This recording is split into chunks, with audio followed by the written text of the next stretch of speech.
Now, I know we featured a lot of crossovers and SUVs on this show, but it means it gives us a pretty good idea of what they all have to offer.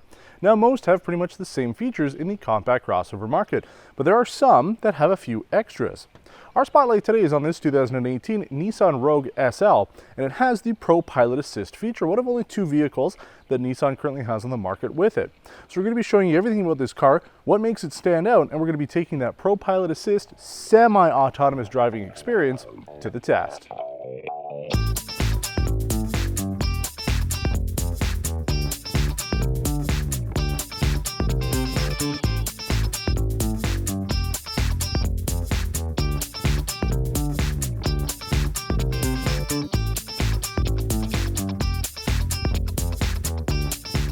Now, this actually might be the first Nissan I actually like the design of.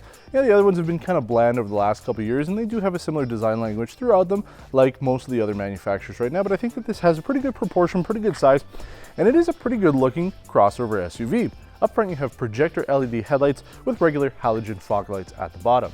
The Nissan badge is where all of your safety tech is, so your forward collision warning and active cruise control are up there. There's only a single camera up at the top for things like lane keep assist and to put into the ProPILOT Assist system. Those two systems work together in order to make this system work. We're going to talk about that a little bit later. It does have 19-inch rims. They do look pretty good. You don't have power folding mirrors, but it does come with a 360-degree camera system.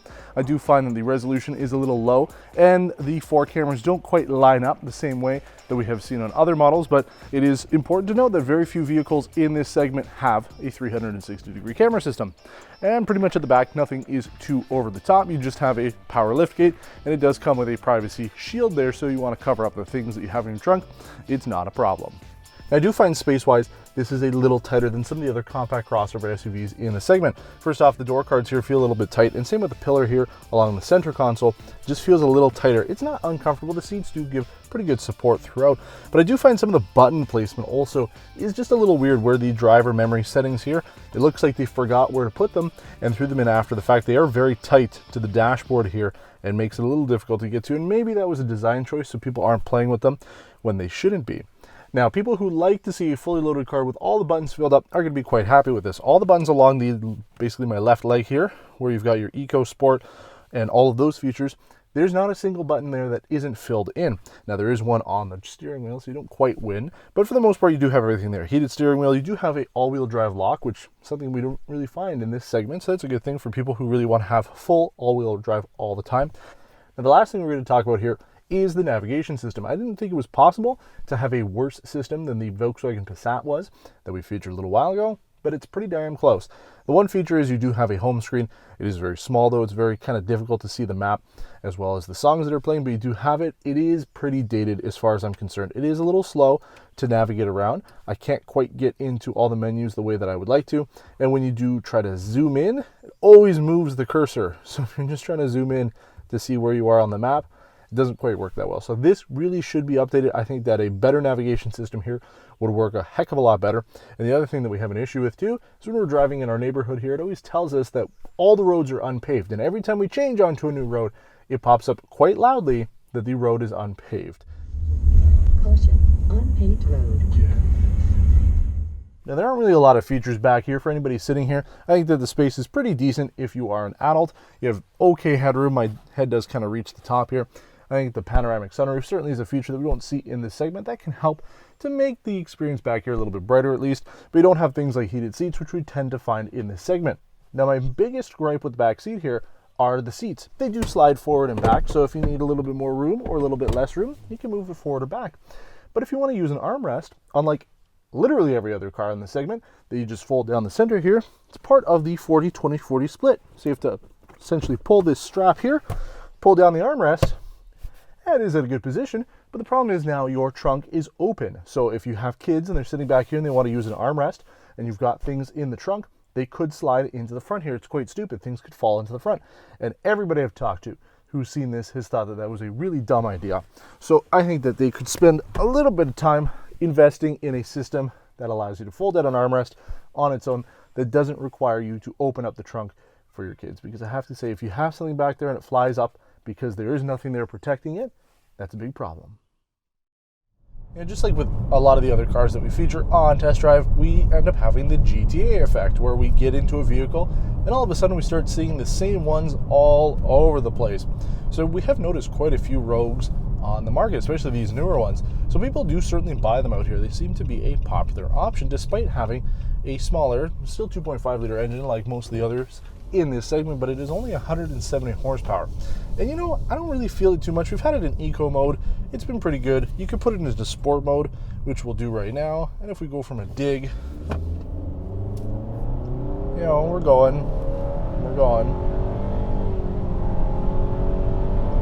We're still going. 100. There we go. So it's not a very quick vehicle. And also fuel economy hasn't been overly good either. We've averaged 9.5 liters per 100 kilometers, which is a little bit higher than some of the other vehicles in the consumer segment. Not so much if we think back to something like the BMW X1 was getting about the same fuel economy. So fuel is a little bit more on this despite being in eco mode the entire time. But aside from that, the drive is pretty decent. I feel that you can go into the rolls a little bit more. There isn't something like Mazda's G vectoring control. So as you go into corners, you do shift quite a bit in your seat as you're moving around. But for the most part, it is comfortable enough. I think people who are looking at this, again, as a daily driver commuter car aren't going to be overly upset about it. Now, the main feature is the ProPILOT Assist. It is similar to what we saw on the BMW M760 Li, even though we didn't talk about it because its system was terrible. It uses all the sensors that are already in place on the vehicle, and it's something that we've talked about before, where really the tech should exist for everybody, since things like the active cruise control, blind spot monitoring, and lane keep assist are basically all tied into this system. So unlike the Cadillac CT6, which we found was the best hands-free as well autonomous driving system, this you can use pretty much anywhere. So you just click the ProPILOT button here, and then you can turn on your active cruise control, which will turn it on, and it'll tell us that we're set to 61, speed limit 70, so we can move it up a little bit here, and then it'll take a minute. It says that it'll only work if it detects both lanes on either side to be able to use it.